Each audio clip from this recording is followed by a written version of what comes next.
Good morning po. Ngayon po mag-a-update po tayo kay Mayor. Kasi nung naghahanda ako ng pagkain, naramdaman ko na gusto niya ng kumain. Kaya ngayon naman po, titignan po natin. Mayor, kain ka na.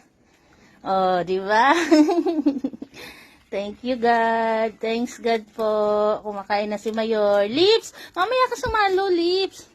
Si Mayor muna.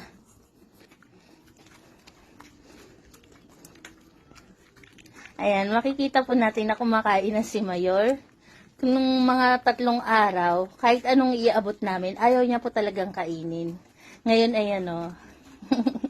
Thanks God, kumakain na po si Mayor. Nawala yung aking pangamba na mako-confine siya.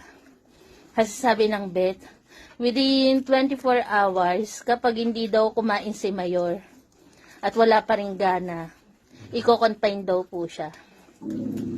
Gusto kayo doon, no? Nawawala tuloy si Mayor eh, oh. At least kahit pa paano po kumakain na siya, oh. Thanks God po, thanks God. At salamat po sa lahat po ng nag-pray para kay Mayor. Maraming salamat po.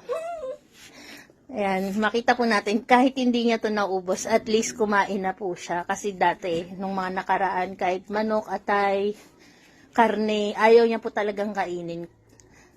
Ngayon kumakain na siya, oh. Kain pa, Mayor. Yun nga lang ayaw niya na, pero at least po kumain na siya. Kaya ayan po, maraming salamat po sa inyong lahat, sa prayer niyo po, salamat po. Siguro, mas gagana pa po siyang kumain kapag napainom ko na siya ng gamot na pampabus ng appetite niya. Kasi kagabi, ang naiinom niya palang pong gamot, yung Doxy, at saka yung Metronidazole. Yun pa lang po yung naiinom niya. Tapos kaninang umaga, ang nainom niya pa lang yung Liberorin, saka yung Pet Shield na